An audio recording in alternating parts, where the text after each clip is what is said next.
पहले पिछले सत्र में लोकसभा की कुछ नियम प्रक्रिया प्रणाली की किस प्रकार को नकारा गया उसका मैं उल्लेख करना चाहूंगा। मानो ये सदन धीरे धीरे अब भारत के आवाम की सदन नहीं परंतु प्रधानमंत्री मोदी जी का दरबार बन गया है, वैसा लगता है।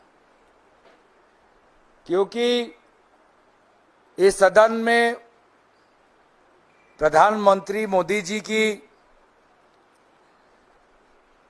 जयकार स्वीकारित है, लेकिन जब किसी महत्वपूर्ण विषय पर सरकार की नीतियों की आलोचना की बारी आती है, सकारात्मक आलोचना, तब सत्ता पक्ष विभिन्न कूटनीति के द्वारा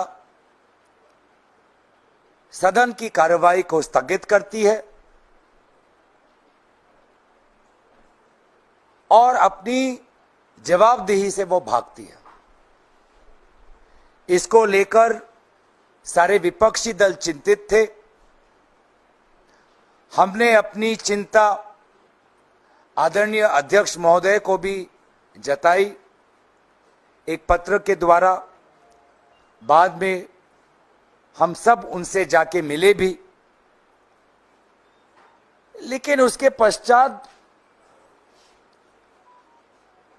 हम सदन के अंदर कोई परिवर्तन नहीं देख पा रहे।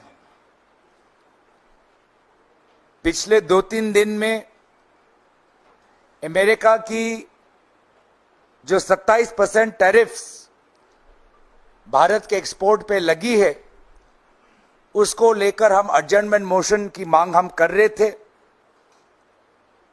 एक बार भी माइक की अनुमति हमें नहीं मिली, हम अपनी बात रिकॉर्ड पे नहीं ला पाए। लेकिन आज दोबारा पार्लियामेंट्री अफेयर्स मंत्री पार्लियामेंट के सारे नियम जानते हुए भी उन्होंने कांग्रेस की जो जनरल बॉडी मीटिंग हुई उसका उनने उल्लेख किया, जो सदन के अंदर भी नहीं हुई। और ये बार बार ये एस्टैब्लिश प्रेसिडेंट है, रूलिंग है कि जो बात सदन में नहीं हुई है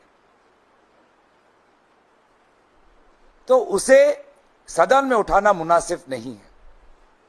लेकिन उस पर टिप्पणी भी आती है पार्लियामेंट्री अफेयर्स मिनिस्टर की, और तुरंत उसके बाद अध्यक्ष महोदय की भी टिप्पणी आती है। ये हमारे संसदीय मर्यादा, संसदीय नियम प्रक्रिया के लिए बहुत ही गंभीर रूप से सोचने वाली बात है कि बार बार ऐसे उदाहरण हमें दिख रहे हैं। हमने लोकसभा सदन में सत्ता पक्ष के एक सदस्य को राज्यसभा के नेता प्रतिपक्ष का नाम लेते हुए उन पर गंभीर बेबुनियाद आरोप लगाते हुए हमने वो नजारा भी देखा। हमने वो नजारा भी देखा कि अध्यक्ष महोदय आए और लोकसभा के नेता प्रतिपक्ष के संदर्भ में एक टिप्पणी रखी और बिना लोकसभा नेता प्रतिपक्ष को बोलने का अवसर दिए हुए उन्होंने हाउस को स्थगित कर दिया। और आज तीसरी बार हमें ऐसा हमने उदाहरण देखा जहां पर इनडायरेक्टली ही सही कांग्रेस पार्लियामेंट्री पार्टी की चेयरपर्सन के पद पर बैठी हुई श्रीमती सोनिया गांधी जी का उल्लेख किया गया। तो क्या भाजपा के लिए सारे नियम कानून का कोई मायने नहीं?